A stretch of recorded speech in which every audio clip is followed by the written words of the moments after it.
Tom, do you mind shut? Thanks, Steve. Shut. If you want to talk, you can go outside.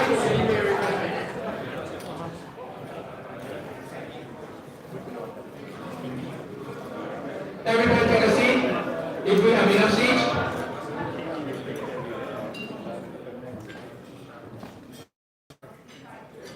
Can everybody sit down, please?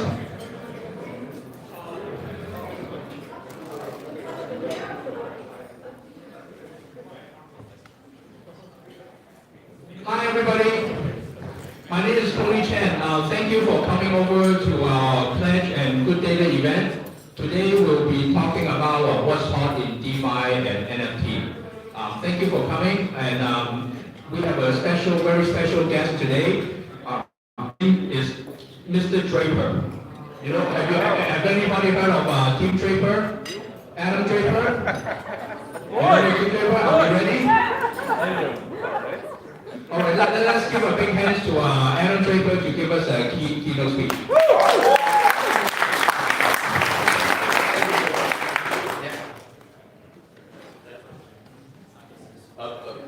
Are we doing this together, or I can talk. We mainly want to hear about your background about crypto, right? And the DeFi and the NFTs. Yeah. Is that okay? Yeah, I can say it. Okay. Yeah, sure. Okay. Thank you, Tony. Yep. Sure. Thank you, Good Data. Thank you, Stanford faculty, room, place. Tony alluded to it, but my dad is Tim Draper, who is a venture capitalist also. My grandfather's a venture capitalist. My brother's a venture capitalist. My sister's a venture capitalist. So we can't seem to stop doing it.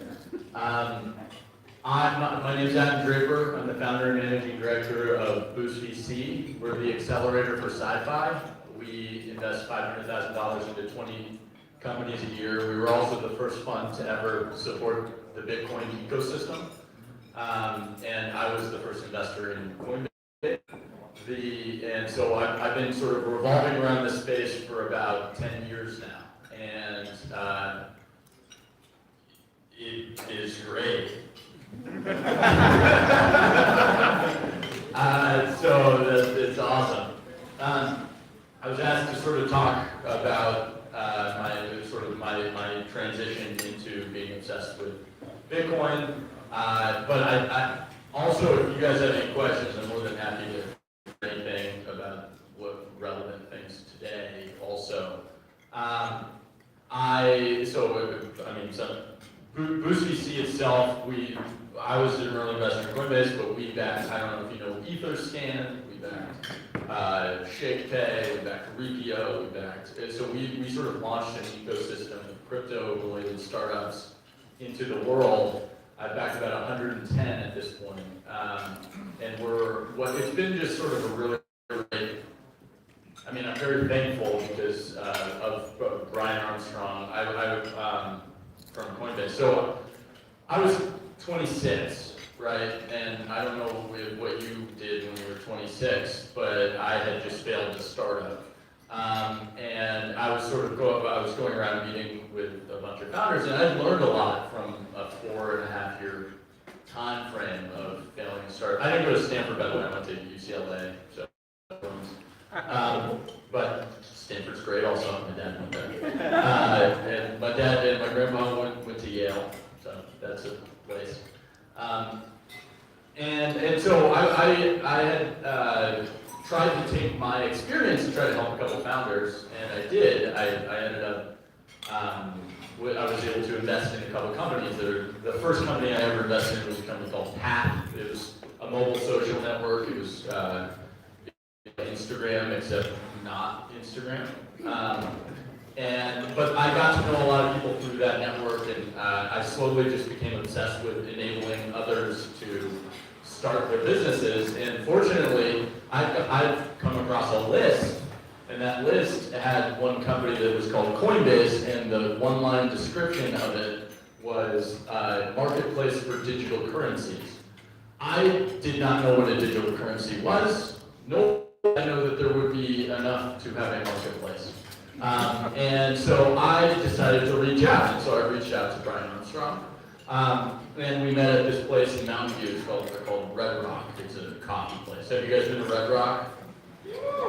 I have so many massive hits from meeting people at Red Rock that I have to just give it props. So if you ever get to the chance to meet with an investor somewhere, you might as well pick Red Rock.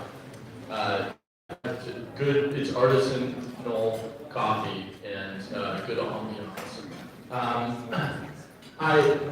So I met up with Brian, and he's an amazing human being. He came and his pitch was essentially, at some point, the world is going to be on one financial infrastructure. And in my head, I was thinking, well, why isn't it? There was no Zoom then, so Skype. We can make calls across borders. We can do all this. Money doesn't move that way. And so his belief was that Bitcoin was the way that we were going to be able to do that. And he was going to be the rails. He was going to be the gateway to get us to that Bitcoin future. And so, Coinbase, he also had, I think the slide said he had $10,000 in monthly volume. So that meant that he made like $100 down. Like Coinbase, yeah. And so, it was smaller, it was very small. And the thing that was really interesting though was he was so passionate about it. He had failed 2 startups before, which in the startup world and founder world, like that's great. He learned money. He learned on someone else's money. And then but I'd only invested in probably 2-3 companies before that. I was 26 years old. I didn't know what I was doing. I still don't, but now I'm speaking from room here. I ended up calling. I said, hey, are there any references? And so I talked to a couple people who also were investing, and then they referred me to more people.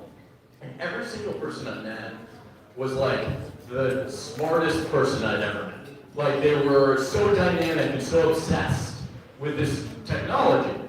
And so over the course of about a month, I didn't make the decision. Like everyone expects you to make decisions overnight now or something. And I didn't make the decision overnight. Actually, I looked at the date. I had met him August, probably 9th, something like that. And I signed September 3rd of 2012. So and this part is very important. So I had been,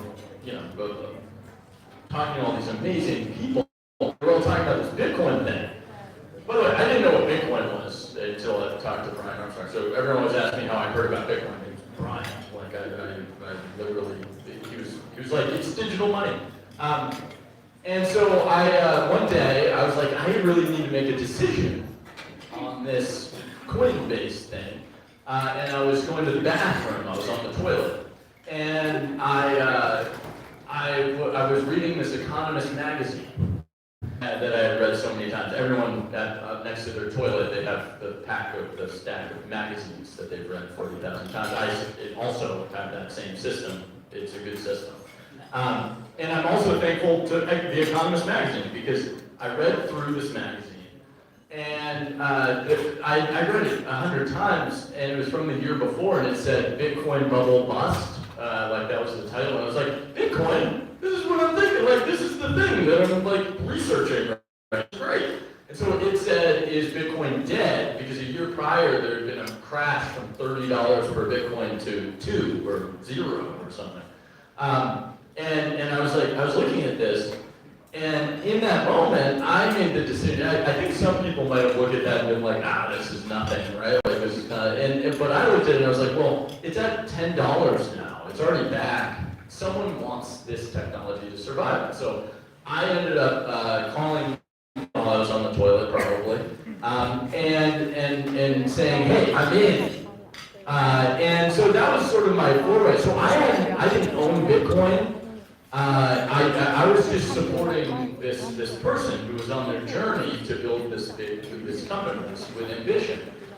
He was also the first founder to me who had ever said, this could be $1 trillion opportunity. No one had ever thought that big to me. And it turns out it's already a $2 trillion opportunity. but who's counting? Other than everyone. And so that was my foray into Bitcoin. I ended up buying a little bit later. I took a little bit of Bitcoin, and then I started Boost VC, and I sort of forgot. I wasn't focused on Bitcoin when I started Boost VC, but after our first session,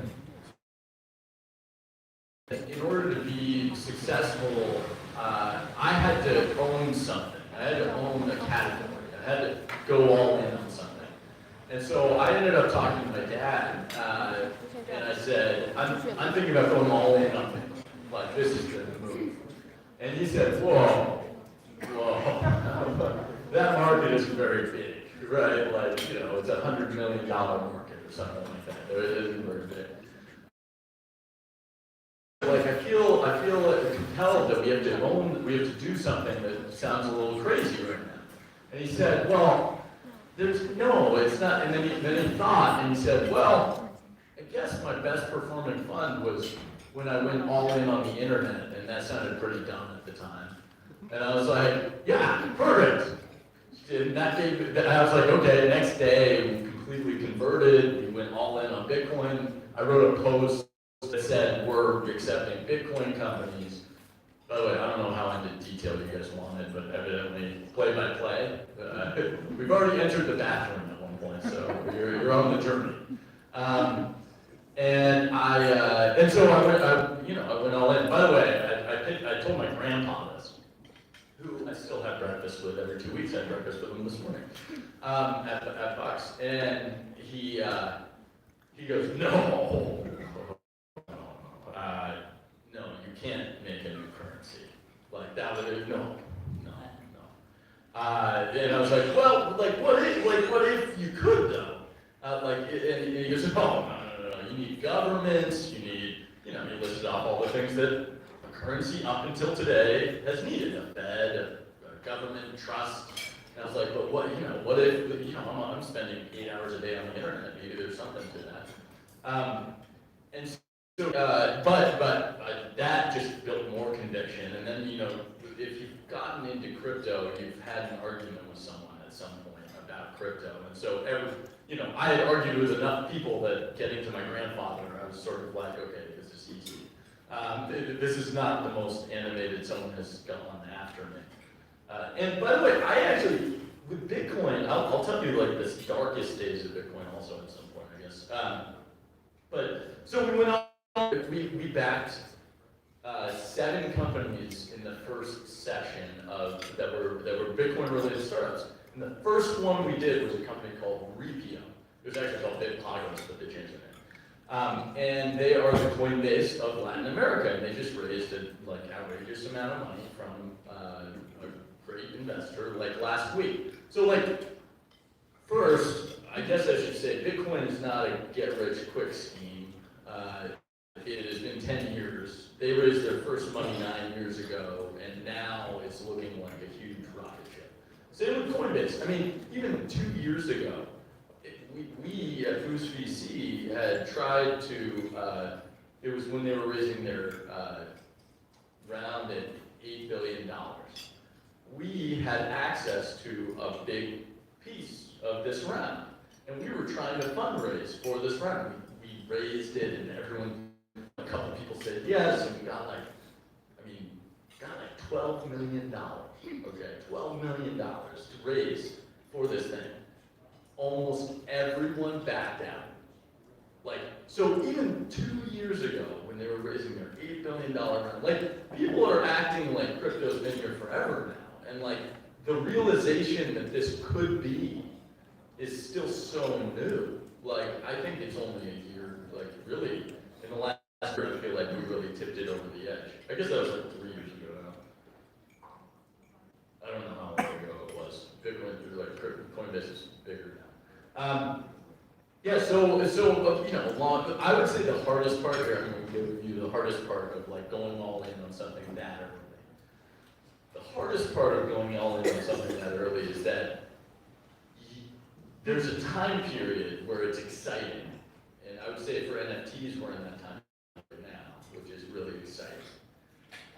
and in ICOs, that was really exciting at a specific time. And then everything like the sales, like the thing drops a little bit. And everyone, the hardest part is not when people are animated and fighting against you. It's hard when people are dismissive. When they think, oh, they're like, is that Bitcoin thing still a... Hearing every venture capitalist you've ever thought of say like, oh, that Bitcoin thing is still a thing. Do you have anything else in your portfolio that's not Bitcoin that I should be looking at? Like, that was like 2 years. 2 years of that is like death by 1,000 cuts. And then, I mean, I'm just giving you all history. Do you guys have any specific questions, I guess? Like, I don't know. But I feel like now you get me, maybe a little bit. Yeah. We want more. It's great, actually. Boy, love those history. Yeah, okay. Yeah. This has been a good year. Yeah, we also backed, like, I mean, in the NFT space, so let's, here, I'll walk us to NFTs, how about that? Yeah. I'll talk about NFTs, Yeah. because, you know, That's great. We just finished the I mean, NFT at it MIT. says NFT a couple times behind Exactly. it, so we're going to talk about NFTs. By the way, like, what crypto gave us, what Bitcoin gave us, was scarcity on the internet. Everything since then has been us being creative and coming up with new ways in which to play with that. And so ICOs were tokens. It was actually a contract to fundraise. Oh my God, you want to know why? So all these VCs, all these venture capitalists, they were all saying, oh, is that Bitcoin thing still a thing? And obviously the market size was small. And like, I understand market sizes, I get it. Like, it makes sense, sort of. But it still hurts. And then, but then Ethereum released the ERC-20 smart contract. And people don't realize that that was just necessary for any crypto company to raise money. We were the only shop in town. No one was investing in crypto companies. Zero. Like, it was absolutely zero. And so, like, we were, like, trying to look good as a people, like, lead our crypto companies. And no one would invest. And so then the ERC-20 smart contract comes out, and all of a sudden, all of our companies had a way in which to achieve, like, revenue. Like, not revenue. They were able to raise money. They were able to raise money for the project. And that was so exciting. And a couple of our companies did it. Some of the big ones were like, well, Repio did one, Aragon did one. Like, there were a lot of these projects that ended up being high in demand. And that was exciting. And then, you know, that dropped a little bit. And like, a lot of those projects didn't make it, and some of them did. And then, a little while later, everyone realized there was this other thing called an ERC-721 smart contract. And I think that CryptoKitties was a victim of... did anyone buy CryptoKitties? Okay, CryptoKitties, you all are OGs. And CryptoKitties fell victim to a problem that I see every once in a while, which is a lot of technologies go through this period that they call skeuomorphic, where you need something that relates to the old world for the new world to take hold. And CryptoKitties was too naturally crypto. Like, it was fully naturally crypto.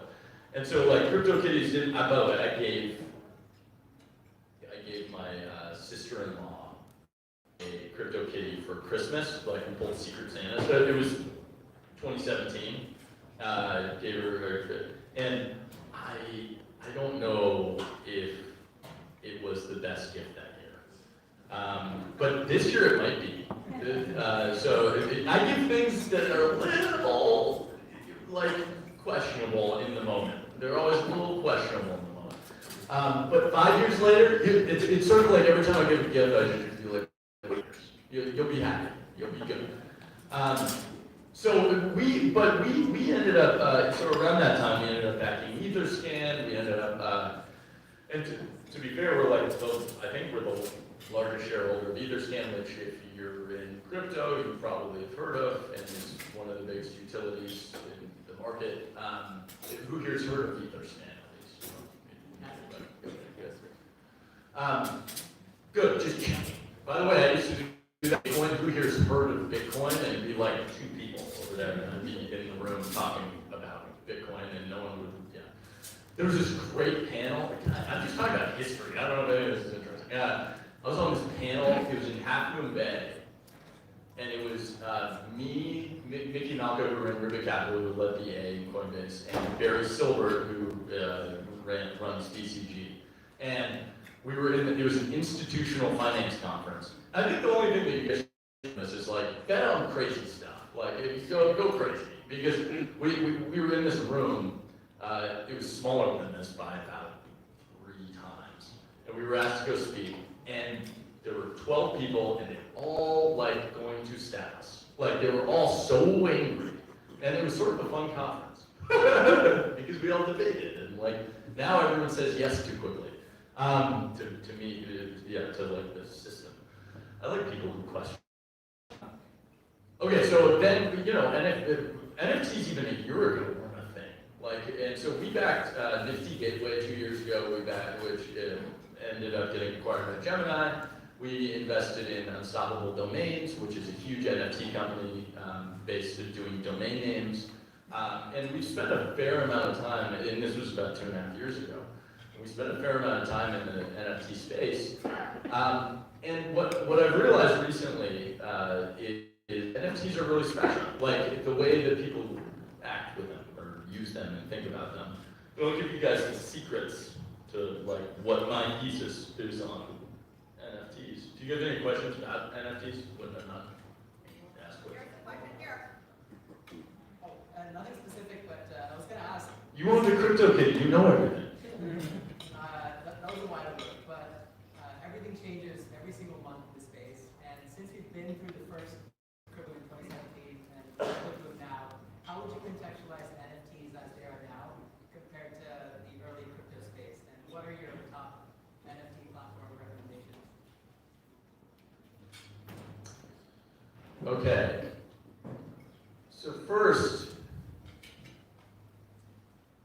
how do I relate it?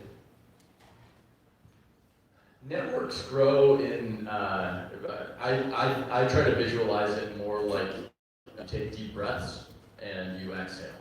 So deep breaths and then you exhale. And it's sort of every time we have this new like crazy thing that people come in and they experiment with and they get really excited, it inspires the next rung of people to experiment with it. And then it takes about another 2.5 years for that next big innovation to actually take hold.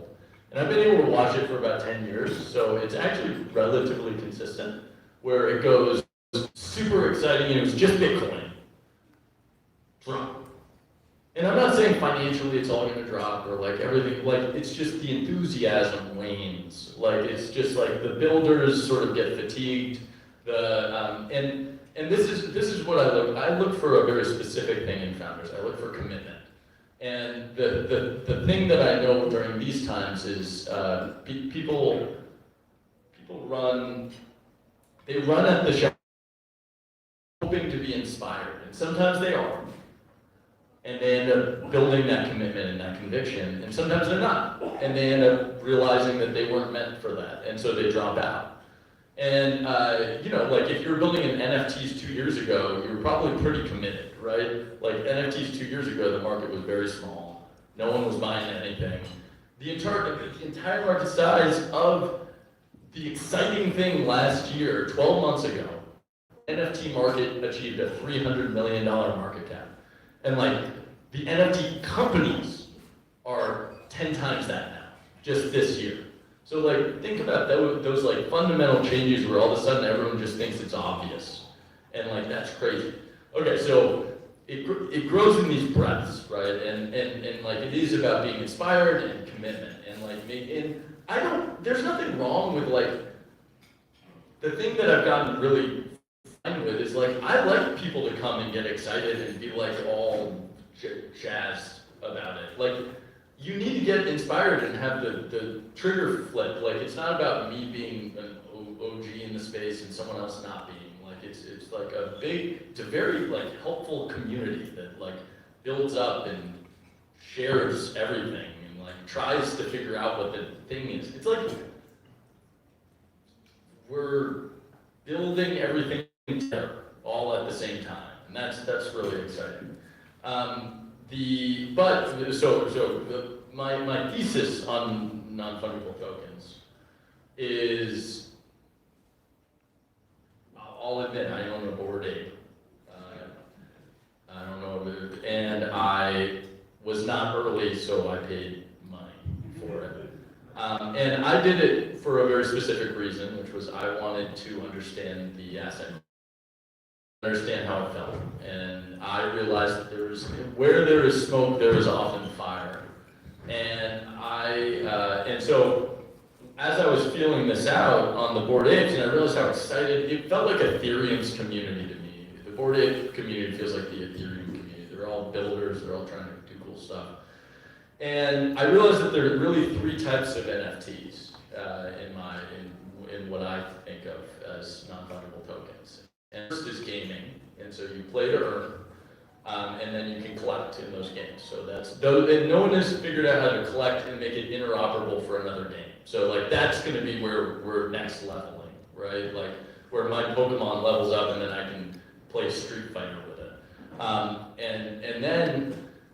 And so that's awesome. Like tons of gaming company. I was on the phone with a $34 billion gaming company today, and they were talking about trying to figure out how to do an NFT strategy. So like it's going to happen. Like people with real money are about to enter the non-fungible token space. The second is what I call N of one NFTs, and the reason I call it N of one, it's like think about Beeple. Beeple is an N of one NFT where he made one item that he sold to the market. It is about moving the old-fashioned art world to the web. So that's what N of one NFTs are. It's about just updating the old-fashioned art world where now if there's a secondary transaction, I actually get value for that. I can actually get 2-3% of the second transaction, the third transaction of that piece of artwork. And that's exciting. That's completely changing the art business model. We invested in Lobis, which is really focused on that piece of non-fungible tokens, taking old world art to the Web3 world. The third way is what I call one of N, and that would be more of the Bored Ape space. So where N of ones are focused on the artists to the community, and they're able to actually track where all of their art is, which is fascinating in the wallets. One of N is like Bored Apes. It's a full community where I am a part of Bored Ape, but I want my Bored Ape to be the best, right? And so we're all fighting this fight differently. And so suddenly I can actually achieve really great things for my Bored Ape. I could get a CAA contract to start an animated series for my Bored Ape. I could buy billboards and put my Bored Ape up on those billboards. And those things would make that Bored Ape more valuable. Was I supposed to get off? I Love it. I saw him swirl. Okay, it's great to meet you.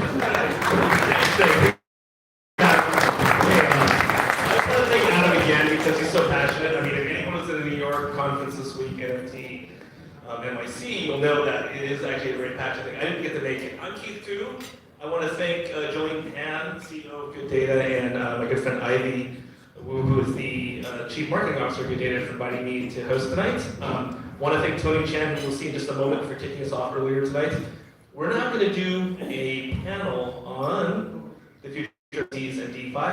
So I'm going to ask Jolene to come up, and Gianfranco, and Kevin, and Tony. And Tony's actually moderating this panel for us. Thank you. Good job. Great job, Adam. Hey, so what an exciting speech from Adam, right? So if anybody want to talk to Adam more, maybe Adam, you can. We have a private session outside. We'll have you outside and talk to more people. Yeah. So Jolene's going to come up, and I believe Kevin and Gianfranco just come on up on stage. Am I on this or am I off? Sit around. Just stay around. Yeah, stay here. Yeah. Jolene, come on up. Whoa. Yeah. So anybody want to talk to Adam? You go. some drinks and food will be at 7 o'clock, okay? Hang in there.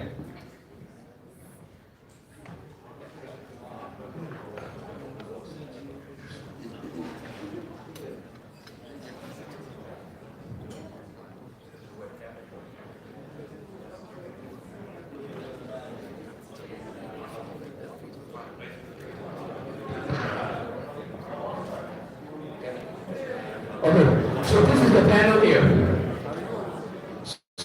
My name is Tony, I'm the moderator here. So we'll be talking about the future of NFTs. Meanwhile, you can have some drinks and we can continue the conversation. So Giovanco, Jolene, and Kevin, they are all my good friends. So why don't you guys start introducing yourself? Let's go, Giovanco. Hi, my name is John Franco Felicia. A little background about me, graduated from Stanford in economics. Professionally, had some stints at McKinsey, Goldman Sachs, Matrix Partners, and I'm a venture partner at Ovo Fund.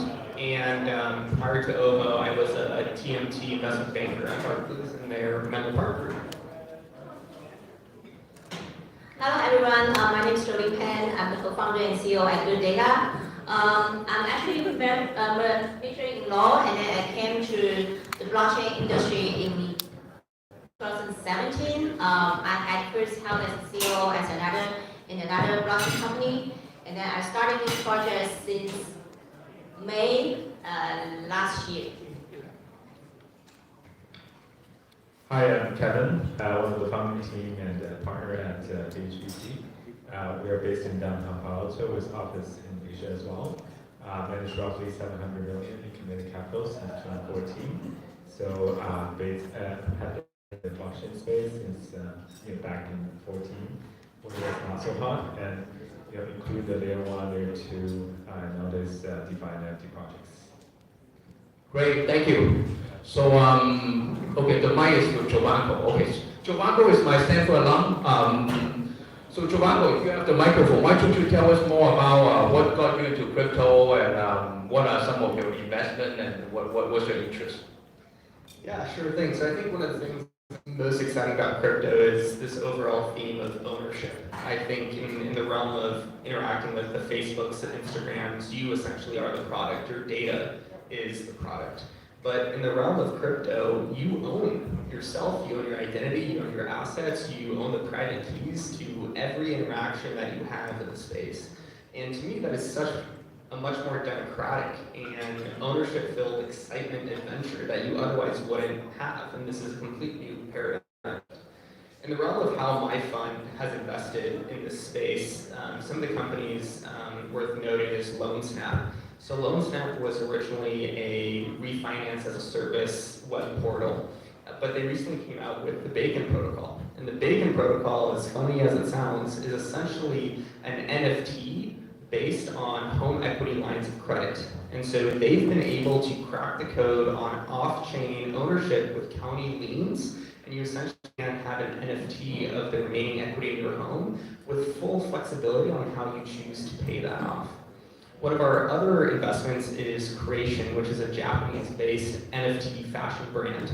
And they're essentially working on the partnership side of all things related to collectibles for streetwear. And the biggest point of differentiation is that they're cracking the code on how to enable the royalties around NFTs, such that the secondary market, the original IP owners, can continue to maintain a stake in their future upside. And our last investment is Glowstick, which just closed within the last few weeks, and they're essentially, it's a Stanford team, they're trying to become the Disneyland for the metaverse. And so they're maximizing virtual worlds and asset creation in one simple use platform. Cool. Sounds great. We got 2 VC here, right, and 1 CEO here. Okay, so next question, how about Jolene talk about, I heard you just came back from New York, right? Yes, I actually flew back yesterday. Yeah. So tell us more about what's going on in New York. Why did you go there? What happened? What's your feeling about all these NFT? That's a long question. Okay. Yeah, the NFT in New York is actually on fire. There are over 500 speakers announced and then taking part in that event. So I'm glad that I have the opportunity to meet a lot of inspiring artists and projects there. They covered the subject from, let me see, like how to enable everything via NFT, what's the future utility of NFT, how to protect the NFT permanence, and then how to prevent NFT like being fraud.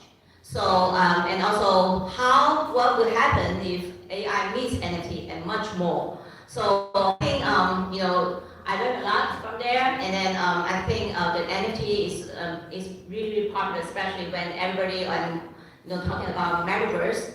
I think NFT should have more application or integration with metaverse. Since the NFT right now, I think majority of NFT are still collaterals or based on the limited edition, but it should do much more, much beyond just art, more beyond gaming, and it should have more adoption or application in financial or social industry. Makes sense, makes sense. Yeah, I wish I could go, but yeah, my wife won't let me go to New York anymore. So we have a 3.5-year-old son, so it's been tough for me.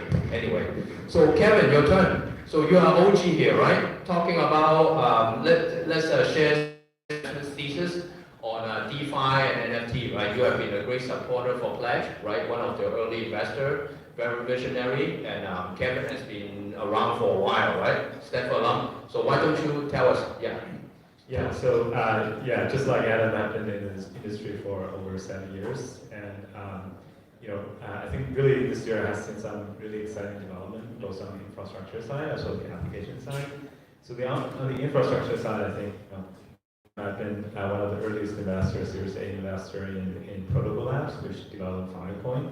And this year we saw Filecoin launch, and nowadays decentralized storage is one of the core pillars for NFTs. So you imagine your NFT being millions of dollars, but now stored on like AWS and something centralized. And it would be very hard to imagine you keeping that under your pocket. It is shut down by the data center. And also we have been investing in the DeFi space since basically 2017. So we were a seed round investor in Compound, and over the last 2 years, when the TVL of the blockchain grew from last year it was only a few billions to nowadays 200 billion. I think Compound has maintained the lead there, have been basically 10% of the total block value across all blockchains. Right now, close to 20 billion blocked in Ethereum smart contracts. So I think it's like people were building the infrastructure for applications and dreaming about all kinds of consumer and enterprise applications. But really, just like the early internet age, the two subsectors that really started to get adoption is gaming and finance. So on the finance side, it's all about lowering the costs. Traditionally, there's a lot of intermediaries on Wall Street. They create these very fancy terms, complicated terms, and it's very hard for accessing all these financial services because it's almost exclusive to top institutions as well as high net worth individuals. Like there are terms like ISDA, for funds over 1.5 billion, and there are all these like high net worth investment club offered by the Morgan Stanley, Goldman Sachs, etc. But nowadays, everyone can get access to DeFi with basically several clicks on MetaMask, and that I think is a foray to financial NFT, which I'm really excited about. I think just now Adam talked a lot about designer and artist NFTs. But I'm really excited about, aside from that, I'm really excited about financial NFT. What that means is, for example, a simple example like Uniswap V3 is you have the LP token that has a set of parameters that distinguish each other that's non-fungible. And in the case of Pledge, why I invest early on is, there's a strong application to build a market and a credit market. Basically each token will represent a set of parameters that will define the bond. And in that case, if you use the liquidity providing mechanism, you can really create a robust, decentralized exchange marketplace for all kinds of financial contracts. So that's my 2 cents. Excellent. What do you think? he becomes my spokesperson, right? So I just work for Kevin. Kevin give us the capital, give us the idea. I'm just a little, I'm his assistant, basically. Just do whatever he tells you to do. It's good. So Kevin is one of my favorite VC. He's being very humble, right? He did what 100x on compound, right? Something like 50x on Filecoin, or these are great return, right? Any investor out there, right, can do 100x? Anybody? Yeah, I guess you're the one. You're the only one in the room. So we all have to learn from. So okay, let me take on Jolene again. Jolene, yeah. So you are founder and CEO of Good Data, right? Why don't you tell us more about Good Data? Why are you starting this startup? What's the reason behind it? What's your mission and vision? Any advice for our audience to get involved, or anything we can help? I actually, that was in 2019, I think. My CTO and I were talking about the Facebook, the Cambridge Analytica scandal, and then we think that the privacy leaking might happen again in this blockchain world. So we decided to find a solution to protect the user's privacy while users can still use their information for their own benefit. So we started this project and have been working on it since May 2020, as I just mentioned. So Good Data, our mission is actually to uncover the true value of the data with privacy protection. So with Good Data, we actually, we integrate several parts all together. So we use the privacy protection. We use the differential privacy for privacy protection, and then we use the multi-party computation, the AI under machine learning, and then also the GDFS. We call it the region-aware distributed storage. The full protection for the NFT. So under our protection, the NFT can safely use in the metaverse without any sensitive information leakage.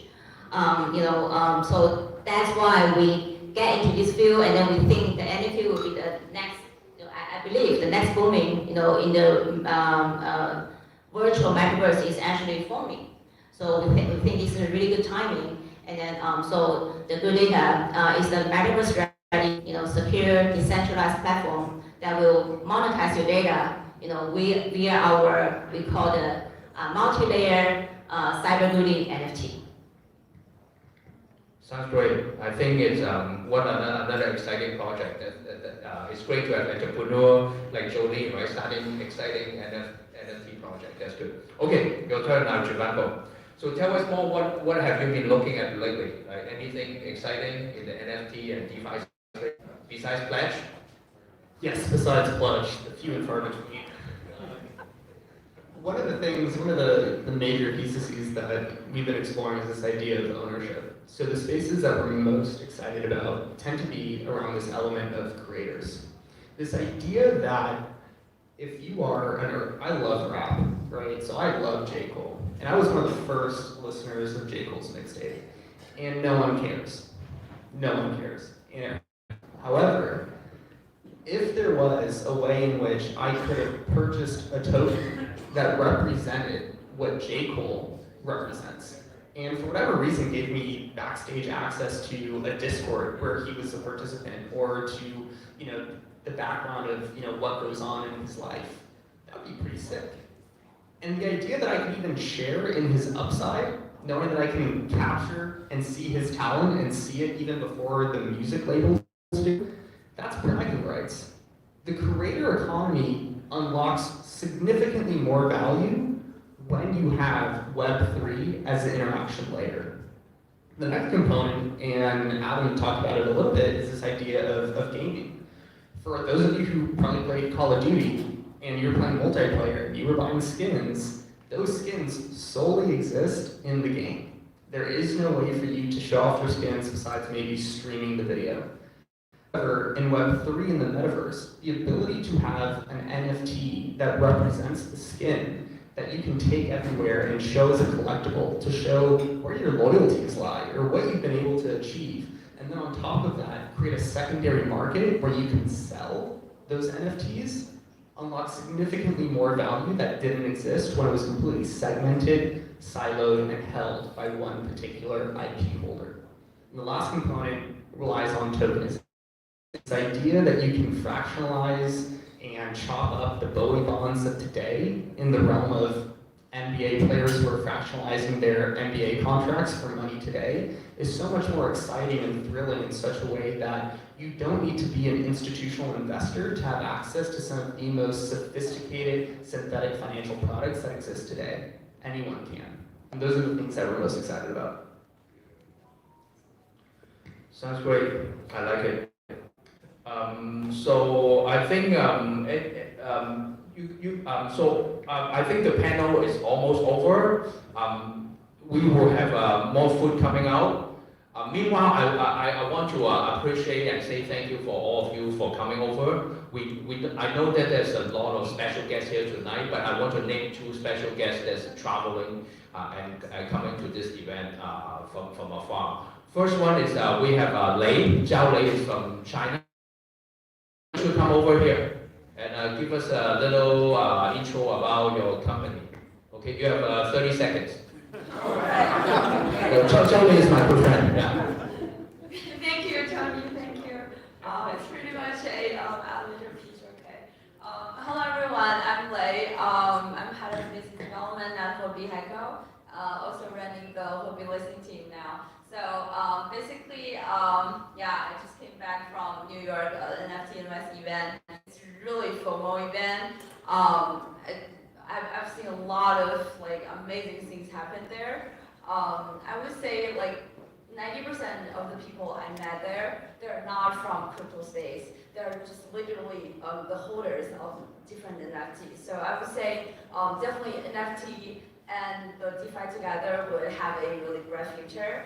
And also, I mean, the collaborations will make everything happen easier. So I would collaborate with all of you guys, and would be a pleasure to meet you guys. So yeah, thank you. Thank you, Zhao Lei. So have anybody heard of Huobi, right? Anybody know who's Huobi? Anybody heard of Huobi? Yeah. So Huobi is one of the exchange doing about 20 billion a day in trading volume, and the company owns about 200 companies, right? So anybody in crypto definitely want to talk to Zhao Lei, a good friend. Hey, second guy, we have Michael. Michael from GSR. Come on up. Yeah, you just landed this morning, right? Yeah, I didn't know I was getting called up. Yeah. You're called, yeah. So you have a 30 second. Thank you for coming over, yeah. Michael just flew in from LA, right? Today, just got in just to come over for this event. So Michael, go ahead. Thank you, Tony. Very nice to meet everybody. I work at GSR. GSR is the largest altcoin market. We trade about $4 billion in notional a day. We've helped launch many of the most successful coin protocols that have launched over the past year and a half. We are also, I think, if not the largest, one of the largest non-linear traders, meaning options on all the different altcoins. GSR has also deployed about $50 million in various venture investments this year, so it's very interesting to hear.